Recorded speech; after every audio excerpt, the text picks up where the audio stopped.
Hello, this is Dr. Allam Alkowatli. I'm a consultant cardiologist. We're going to be talking today about the newer products for anti-coagulation.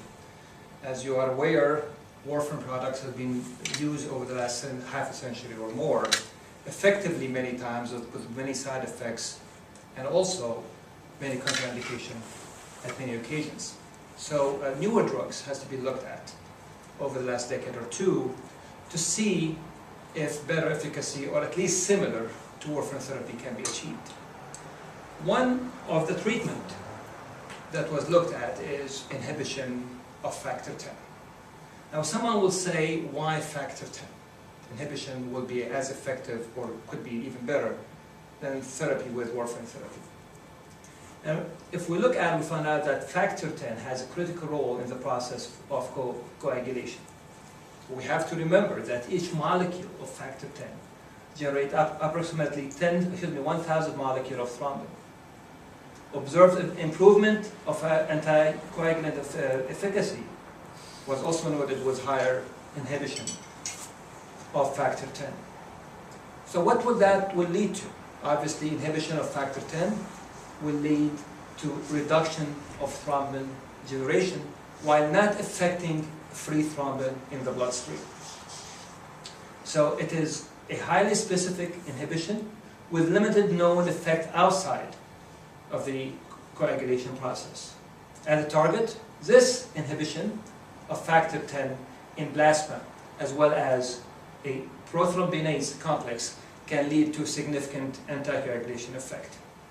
We also have to remember that this inhibition may also have some effects on penetrating the clot and preventing further formation of thrombin.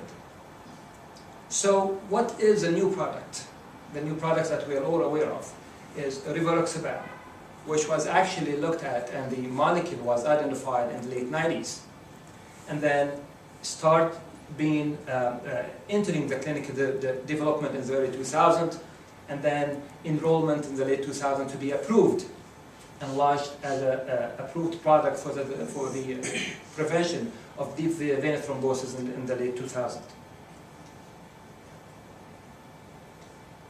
Now, rivaroxaban is a direct, specific competitive factor 10 inhibitor. It inhibits free and fibrin-bound factor 10 activity as well as prothrombinase activity. It has no effect, as we mentioned earlier, on free thrombin, as well as no effect on thrombin-induced platelet aggregation. It does have an essential benefit that is not entirely excreted by the kidneys, and hence it could be used in patients with renal insufficiency. However, the dose has to be adjusted. 33% of the time, the active product is excreted through the kidneys, while the rest is being degraded and excreted in a different pathway. It can be used nowadays in the treatment of deep vein thrombosis as well as prevention of deep vein thrombosis, as well as for stroke prevention in patients with atrial fibrillation. The commonly recommended dose in patients with atrial fibrillation is about 20 mg daily, obviously adjusted to 15 mg daily if someone having renal insufficiency or creatinine clearance less than 30.